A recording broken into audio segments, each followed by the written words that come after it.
नमस्कार दोस्तों।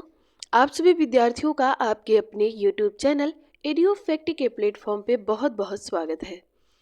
दोस्तों, आर से संबंधित जो बहुविकल्पीय प्रश्नों की श्रृंखला चल रही थी, उसी श्रृंखला को आगे बढ़ाते हुए आज की क्लास में हम कुछ अन्य महत्वपूर्ण प्रश्नों को सॉल्व करेंगे। तो आइए देखते हैं कि आज की क्लास में कौन कौन से महत्वपूर्ण बहुविकल्पीय प्रश्नों को शामिल किया गया है। दोस्तों, पहला प्रश्न है कि चकराता पर्यटन स्थल किस राज्य में है। तो अगर हम चकराता पर्यटन स्थल की बात करें तो चकराता पर्यटन स्थल उत्तराखंड में है। और ये देखिए, ये चकराता पर्यटन स्थल का एक दृश्य दिखाया गया है। ये है चकराता पर्यटन स्थल उत्तराखंड। अगला प्रश्न है काकरापार बांध इनमें से किस प्रदेश में स्थित है। तो काकरापार जो बांध है वो गुजरात में स्थित है, पश्चिम बंगाल में फरक्का बांध स्थित है, कर्नाटक में घाट प्रभा और उड़ीसा में हीराकुंड है। ठीक है, और ये आपका काकरापार जो कि सूरत में है उसकी ये दृश्य दिखाया गया है, इसे भी आप देख सकते हैं। अगला प्रश्न है भारत में सोयाबीन का अग्रणी उत्पादक कौन सा राज्य है। तो सोयाबीन का अग्रणी उत्पादक राज्य जो है वो आपका मध्य प्रदेश है। अगला प्रश्न है इडुक्की बहुउद्देशीय परियोजना किस नदी पर स्थित है। तो इडुक्की जो है वो पेरियार नदी पर स्थित है। ये देखिए, इडुक्की का आपको एक दृश्य दिखाया गया है, इसे आप देख सकते हैं। कृष्णा नदी पर नागार्जुन सागर परियोजना है, गोदा बेतवा नदी पर माता टीला परियोजना है और गोदा नदी पर पोचमपाद परियोजना स्थित है। अगला प्रश्न है ग्रीष्म काल में आर्द्र ऊष्मा का अनुभव होता है कब। जब मौसम उमस वाला होता है। जब उमस होती है तो देखिए, आप पसीना आता है तो फिर वो सूखता नहीं है। आप कितना भी पंखे में हो, कितना भी कुछ भी हो, पर लेकिन वो सूखेगा नहीं, चिपचिप बना रहता है। उसे क्या कहते हैं, उमस, यानी आर्द्र मौसम। आर्द्र की उत्पत्ति वर्षा ऋतु के समय होती है और जब बादलों से आकाश ढका रहता है। इसी कारण से विकिरण द्वारा पृथ्वी की ऊष्मा स्थानांतरित नहीं हो पाती और हमें उमस का अनुभव होता है। भारत में प्रचुर मात्रा में कौन सा नाभिकीय ईंधन उपलब्ध है। तो ये थोरियम है। ठीक है, भारत में थोरियम केरल झारखंड में भारी मात्रा में पाया जाता है और ये देखिए, ये थोरियम बना हुआ है। अगला प्रश्न है विशाखापट्टनम इनमें से किस उद्योग के लिए प्रमुख है। तो विशाखापट्टनम जो है वो पोत निर्माण के लिए प्रमुख है और ये देखिए, ये बंदरगाह बना हुआ है। ये पोत निर्माण यानी बंदरगाह बना हुआ है। अगला प्रश्न है रावत भाटा अणु शक्ति केंद्र किस राज्य में स्थित है। तो रावत भाटा राजस्थान में है, रासे रावत और रासे राजस्थान। नरौरा अणु शक्ति केंद्र उत्तर प्रदेश में है, काकरापारा गुजरात में है और कैगा कर्नाटक में है। ठीक है, और ये आपका रावत भाटा बना हुआ है, ये देखिए। अगला प्रश्न है इनमें से किस कोयले में कार्बन की मात्रा सबसे कम पाई जाती है। तो सबसे कम लिग्नाइट में पाई जाती है। सबसे अच्छा जो कोयला होता है वो लिग्नाइट होता है और लिग्नाइट में कार्बन की मात्रा 45 से 55% होता है। देश का 77% लिग्नाइट तमिलनाडु में पाया जाता है। यह जलते समय अधिक धुआं देता है। ये देखिए, ये आपका लिग्नाइट है। इसके बाद में ये एंथ्रासाइट है, ये बिटुमिनस है और ये सब बिटुमिनस है। और एक होता है पीट भी होता है जो कि सबसे खराब किस्म का होता है पीट, और सबसे अच्छा लिग्नाइट होता है। ठीक है, अगला प्रश्न है कैलिफोर्निया में किस किस्म की जलवायु पाई जाती है। तो कैलिफोर्निया में भूमध्य सागरीय जलवायु पाई जाती है। मानसूनी प्रकार की जलवायु भारत और बांग्लादेश में पाई जाती है। भूमध्य सागरीय जलवायु भूमध्य रेखा के 10 डिग्री उत्तर और 10 डिग्री दक्षिण के मध्य में पाई जाती है। अगला प्रश्न है इनमें से कौन सा सबसे अधिक व्यस्त समुद्री मार्ग है। तो ये है आपका उत्तरी अटलांटिक नौ परिवहन मार्ग उत्तरी अमेरिका एवं यूरोप के दो बृहद विकसित औद्योगिक प्रदेशों को जोड़ता है। ये हो गया आपका अटलांटिक सागर और ये हो गया उत्तरी अटलांटिक। ये देखिए, ये आपका नॉर्थ अमेरिका है और ये यूरोप है। तो नॉर्थ अमेरिका और यूरोप को कौन जोड़ता है। तो ये उत्तरी अटलांटिक जोड़ता है। दोनों ही विकसित देश हैं, इसलिए दोनों विकसित देशों के बीच में नॉर्थ अमेरिका सबसे व्यस्त सागर है, समुद्री मार्ग है, क्योंकि इधर उधर आना जाना ज़्यादा लगा रहता है। अगला प्रश्न है बरमूडा त्रिभुज अवस्थित है कहाँ पर। तो ये पश्चिमी उत्तरी अटलांटिक महासागर में अवस्थित है।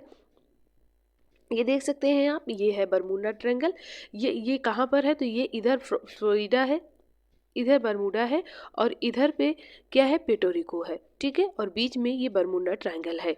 ये त्रिभुज फ्लोरिडा प्रोटोरिको और बरमूडा के मध्य विस्तृत है। इसे शैतानी त्रिभुज के नाम से भी जाना जाता है, क्योंकि अगर कोई जहाज है वो इधर इधर से आ रहा है, उसमें फंस जाता है तो उसको पता ही नहीं चलता है कि वो कहाँ चला जाता है। ठीक है, इसलिए इसे शैतानी त्रिभुज या काल का गर्त इस तरह के नामों से जाना जाता है।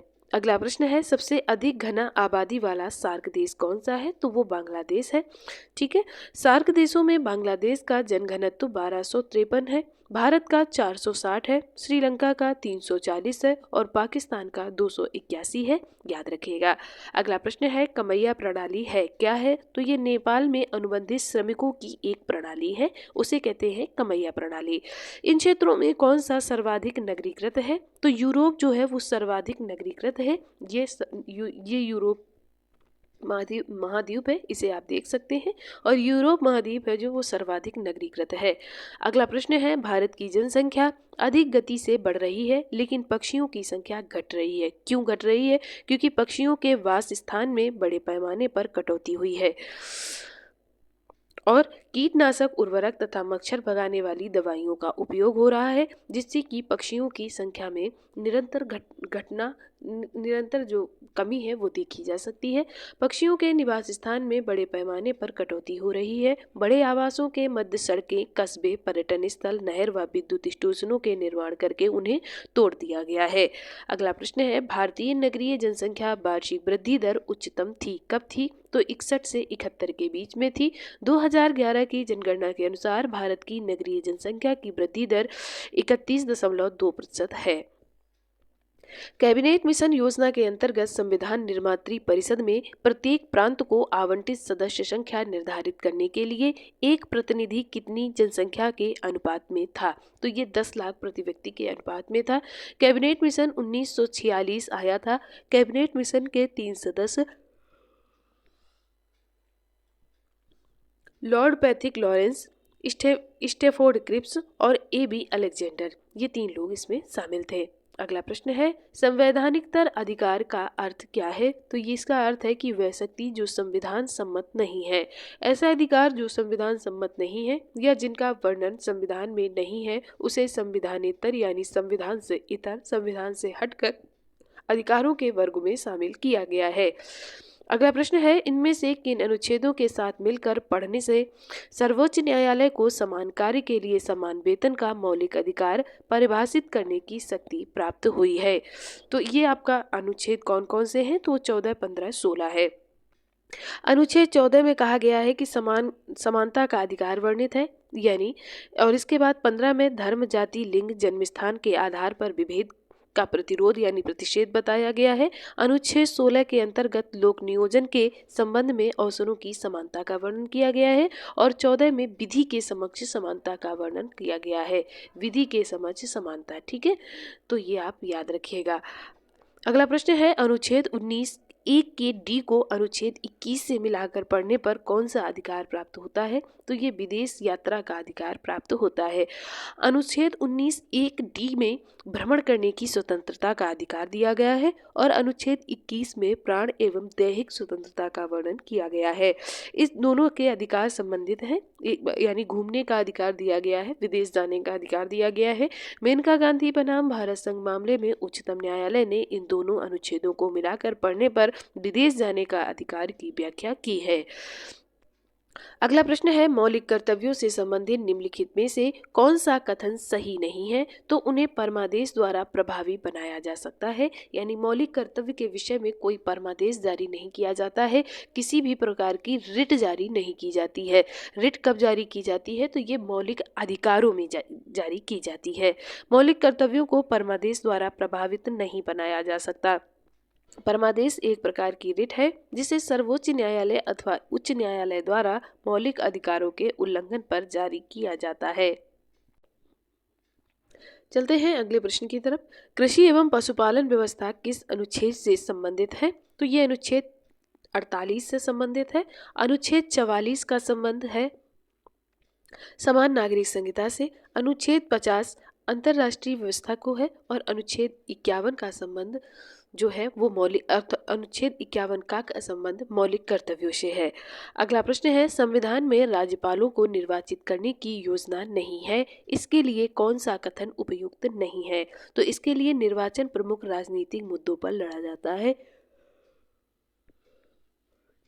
ये कथन सही नहीं है, क्योंकि राज्यपाल का जो निर्वाचन किया जाता है वो राष्ट्रपति द्वारा किया जाता है। संविधान के मसौदे में निर्वाचित राज्यपालों के प्रावधान को छोड़ दिया गया है, क्योंकि इसके कारण मुख्यमंत्री व राज्यपाल के मध्य अपने पद को लेकर मतभेद होता है।